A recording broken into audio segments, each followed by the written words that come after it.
Hello students, आज हम errors देखने जा रहे हैं। जो एरर है वो है नन एंड एनी से रिलेटेड।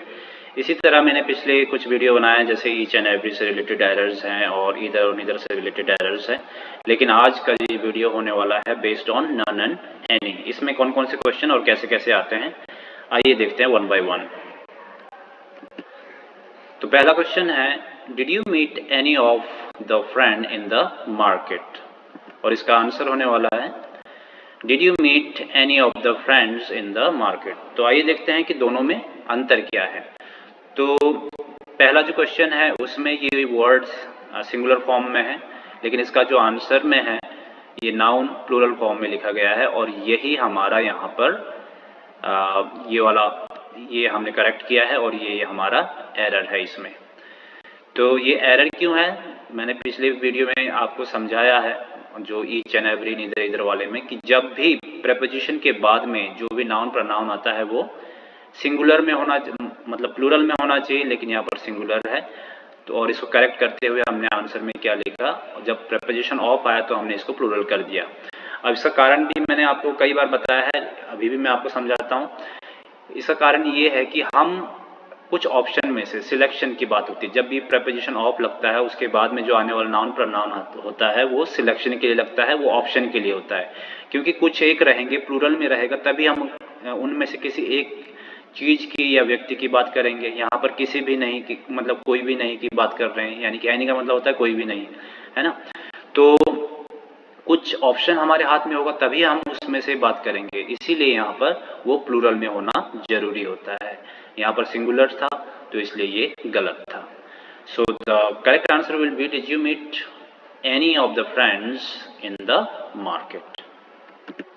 नेक्स्ट क्वेश्चन है, I can tell you none of these two plans are going to work. और इसका जो राइट आंसर होगा वो ये होगा, I can tell you neither of these two plans are going to work. अब देखिए ऊपर वाले क्वेश्चन और आंसर में क्या फर्क है। देखिए यहाँ पर आपको सीधा सीधा एक वर्ड अलग सा नजर आ रहा है, नन, राइट, और आंसर में उस नन को रिप्लेस किया गया है नीदर से। और कारण ये है कि मैंने पिछले वीडियो में भी आपको इस बात को एक्सप्लेन किया है। नीदर वाले में यहाँ पर नन वाला हम देख रहे हैं तो नन वर्ड यहाँ पर है, इसलिए ये क्वेश्चन फिर से उसी प्रकार का रिपीट सा आपको लगेगा। ठीक है, तो यहाँ पे नन लगा है, लेकिन जो ऑप्शन में है वो टू है। जब भी ऑप्शन में हमारे पास टू होता है ना, नंबर टू करके आता है, प्लूरल तो है, ऑप्शन प्लूरल है क्योंकि एक से ज्यादा है, लेकिन प्लूरल में कितने हैं, सिर्फ दो ही चीजें हैं। जब भी दो चीजें होती है और नेगेटिव बताना होता है तो नेगेटिव बताने के लिए हम नन को नहीं लगाते हैं, क्योंकि ऑप्शन सिर्फ दो है। नेगेटिव को बताने के लिए और दो वाले प्लूरलिटी को बताने के लिए वहां पर हम नीदर का नीदर को यूज करते हैं। ठीक है, so this will be the correct, I can tell you neither of these two plans are going to work. Next question is, any of the two persons can help you if you need any. तो ये हमारा question है, answer देखते हैं। Either of the two persons can help you if you need any. अब देखिए इसमें आपको साफ नजर आ रहा है कहाँ पर करेक्शन है। यहाँ पर लिखा है any और उस any को रिप्लेस किया गया है यहाँ पर either के साथ में। अब मैंने कारण आपको ऑलरेडी बता दिया है एक बार, है ना। कारण क्या है कि यहाँ पर ऑप्शन में हमारे पास टू है, देखिए टू लिखा है ना। तो ऑप्शन में जब टू दिया है और ऑफ के बाद हमेशा प्लूरल आता है तो प्लूरल है यहाँ पर, बिल्कुल यहाँ पर भी प्लूरल, तो ये सब सही है। लेकिन प्लूरल कौन सा वाला, दो वाला, तो दो के लिए हम या तो नीदर या तो ईदर। तो हमारा जो ये सेंटेंस है ये पॉजिटिव का है, ये अफर्मेटिव का है, एनी ऑफ द टू। तो आप किसी के मन में ये भी हो सकता है, सर अफर्मेटिव में एनी नहीं लगता है, एनी को हम सिर्फ इंट्रोगेटिव या नेगेटिव में ही यूज करते हैं।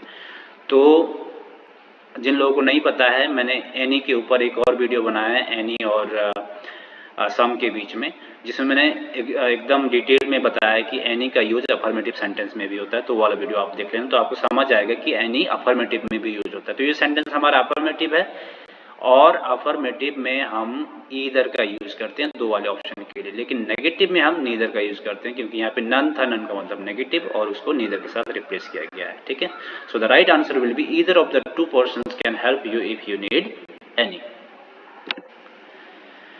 Next question is, I don't know none of the guests who was invited for dinner.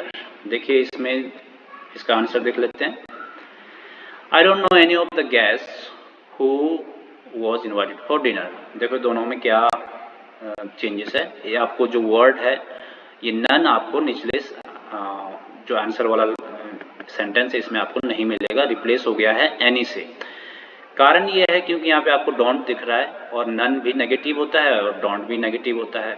मतलब दो नेगेटिव बना करके जब हम बनाते हैं तो वो पॉजिटिव हो जाता है. हमको यहाँ पर लेकिन कहना था नेगेटिव, हमने इसको हम अगर उसको डबल नेगेटिव वर्ड का यूज करते हैं तो वो पॉजिटिव में टर्न हो जाता है. इसलिए ये वर्ड हमारा यहाँ पर एक ही बार नेगेटिव आना चाहिए, नन नहीं बल्कि एनी होगा. ऑलराइट, तो हमारा जो राइट आंसर बनेगा वो बनेगा I don't know any of the guest who was invited for dinner. This will be the right answer.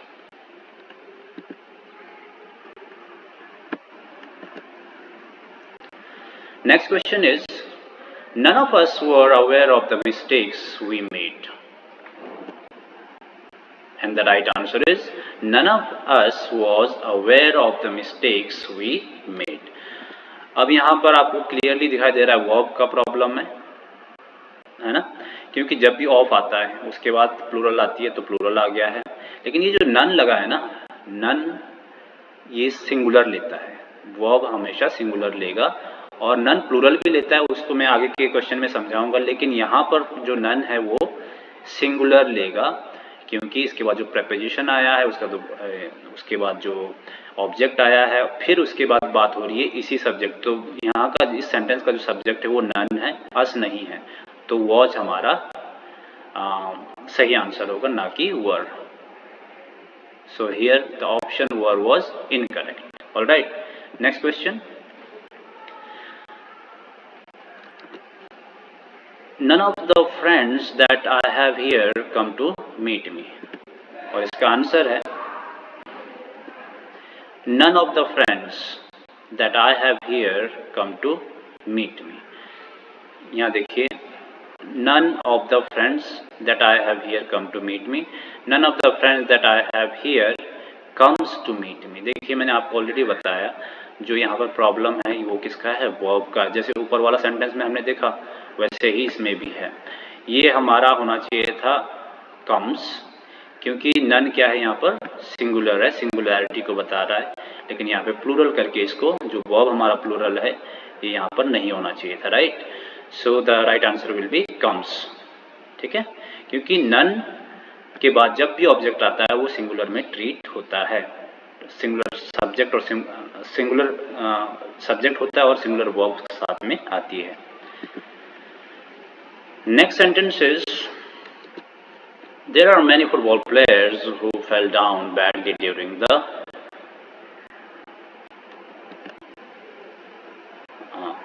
the match but none has got serious injury. ठीक है, ये जो सेंटेंस है इसका आंसर होगा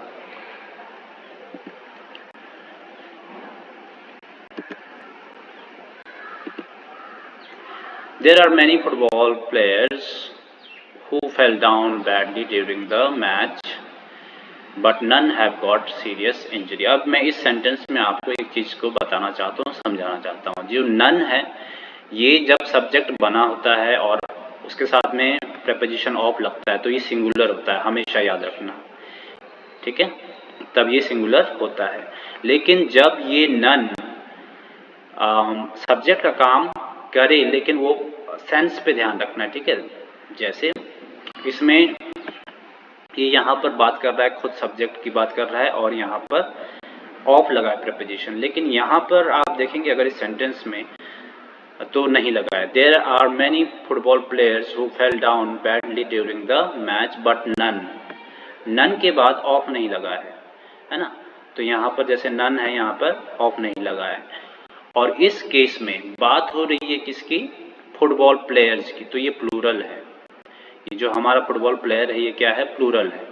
और क्योंकि यहाँ पर सब्जेक्ट यही है, इन्हीं फुटबॉल प्लेयर्स की बात हो रही है और इन्हीं के लिए यहाँ पर नन लगा है. ठीक है, तो यहाँ पर ये सिंगुलर नहीं, यहाँ पर प्लूरल है. और जब भी प्लूरल हो जाता है तो जो उसके सब्जेक्ट प्लूरल होता है उस साथ में वर्ब भी प्लूरल लगती है। ये हमने सब्जेक्ट वर्ब अग्रीमेंट में पढ़ा है। तो यहाँ का जो नन है ये इसके साथ में लगना चाहिए था प्लूरल, हमने इसको प्लूरल कर दिया, वर्ब को हैव कर दिया, और ये हमारा सेंटेंस क्या हो गया, राइट हो गया। कारण मैंने आपको बता दिया, फिर से समझाता हूँ एक बार कि फुटबॉल प्लेयर्स जो यहाँ पर है वही यहाँ पर नन है, उन्हीं की बात हो रही है, ठीक है। और ये कैसे हम समझेंगे कि नन के साथ कब सिंगुलर आता है और कब प्लूरल आता है, तो समझ लो कि नन के बाद प्लूरल तब आता है जब नन के बाद प्रेपोजिशन ऑफ नहीं लगा हो, राइट। यहाँ पर देख रहे होंगे नन के बाद ऑफ लगा है, नन के बाद ऑफ लगा है, तो इस केस में नन सिंगुलर सब्जेक्ट होता है और उसका जो वर्ब है वो भी सिंगुलर होना चाहिए, है ना, जैसे यहाँ पर है। बट इस सेंटेंस में ऐसा नहीं है। एक और सेंटेंस के साथ समझते हैं। We read many books, but none was as good as the ones that you gave me. इसका आंसर है We read many books, but none were as good as the ones you gave me. अब देखो इसमें साफ साफ आपको नजर आ रहा है नन के साथ में वर लगना चाहिए, क्योंकि यहाँ पर जो सब्जेक्ट है वो बुक्स है, राइट। और इन्हीं बुक्स को दोबारा प्रोनाउन से रिप्लेस करके उन्हीं को नन बताया जा रहा है, राइट। मतलब नन यहाँ पर कौन है, मैनी बुक्स ही है। और लेकिन यहाँ पर नन के साथ में जब ये प्लूरल है तो यहाँ पर सिंगुलर वर्ब लगा है, जो कि हमारा यहाँ पर गलत है, क्योंकि नन यहाँ पर प्लूरल है, प्लूरल सब्जेक्ट के साथ प्लूरल वर्ब ही आना जरूरी है। ऑलराइट, तो ऐसे आप समझ गए होंगे कि कब नन के साथ में सिंगुलर आता है और कब नन के साथ में